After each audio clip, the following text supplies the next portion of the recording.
Many investors today do not realize how important dividends can be to the health and growth of their overall investment portfolio. How can that be, you ask?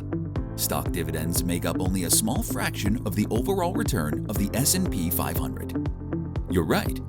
Historically, according to Wikipedia, dividends only make up about 1/6 of the overall return of the S&P 500.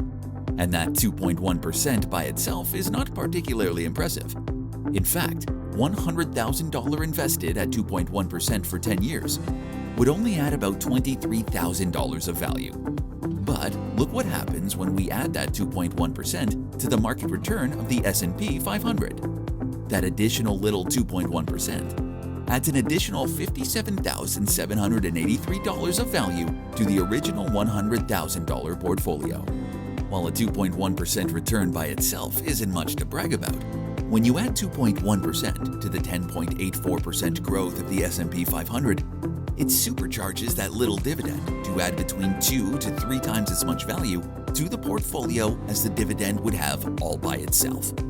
In fact, Bloomberg reports that the 70 years between 1950 and 2020, the S&P 500 increased in value by a whopping 17,000%.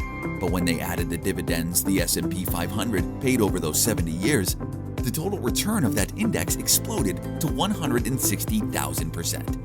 Isn't it time you add some dividends to your portfolio? Call ProVest Wealth Advisors today and start a conversation about your dividend strategy. We can hardly wait to talk to you.